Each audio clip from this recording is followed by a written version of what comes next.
डिझाईन्समध्ये काम करायला तुम्ही लॉकडाऊन नंतर मोस्टली सुरू केलंय, तर असा एखादा एक्सपिरियन्स सांगा जो तुमच्या आयुष्यभर लक्षात राहील डिझायनिंग रिलेटेड. असा एखादा प्रोजेक्ट केलाय तुम्ही आतापर्यंत? म्हणजे एक आपण म्हणतो ना की जसं आपण हिस्ट्री म्हटलं की लहान मुलालाही जर का विचारलं तर त्याच्या तोंडात नाव येतं छत्रपती शिवाजी महाराज.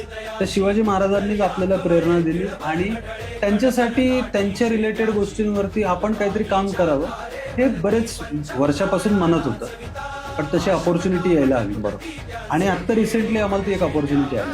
म्हणजे आत्ता छत्रपती शिवाजी महाराजांचे जे आत्ताचे वंशज आहेत सातारा गादीचे छत्रपती श्री उदयनराजे भोसले, त्यांच्या जलमंदिर या निवासस्थानावरनं आम्हाला काही रेफरन्सेसनी एक छोटं काम आलं.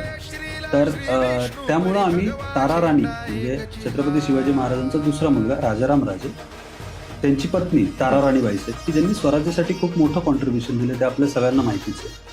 तर त्यांच्या पूजेतलं काही तख्त आणि काही वस्तू ह्याच्यावरती आम्हाला काम करायचं एक अवसर मिळालं आणि ते माझ्यासाठी एक ड्रीम प्रोजेक्ट होता.